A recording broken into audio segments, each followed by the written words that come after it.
আপনি যদি দেখেন গোল্ডের প্রাইস প্রায় 15% উপর ড্রপ হয়েছে এবং ফিজিক্যালি ডাইরেক্টলি মোর দেন 50 দিরহামের নিচে আপনার প্রাইসেস ড্রপ হয়ে গেছে। কিন্তু এখানে মেইন চিজ হচ্ছে আপনি যদি গোল্ড ফিজিক্যালি বাই করেন অবশ্যই ফিজিক্যাল একটা ম্যাটেরিয়াল, ওইটা প্রাইসেস দিন দিন বাড়বে।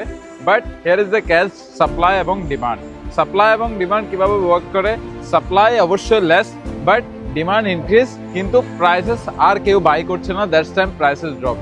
কিন্তু যদি আপনি রিয়েল এস্টেট দেখেন পুরো দুনিয়ার মধ্যে এখন রাইট নাও 8 বিলিয়ন পিপল, কিন্তু মানুষ বাড়তে থাকবে তত রিয়েল এস্টেটের জায়গা দরকার করবে, আরো কর্মসংস্থান দরকার হবে, মানুষের জন্য বসবাসের জন্য জায়গা দরকার হবে। তো এটা দিন দিন ডিমান্ড বাড়তেছে, এই কারণে সবাই অ্যাপার্টমেন্ট, টাউন হাউসেস, ভিলাস যেগুলো যারা পারতেছে রিয়েল এস্টেটে ইনভেস্টমেন্ট করতেছে।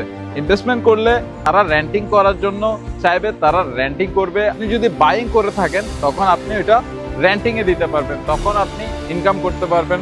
এখানে 7 to 8% ROI।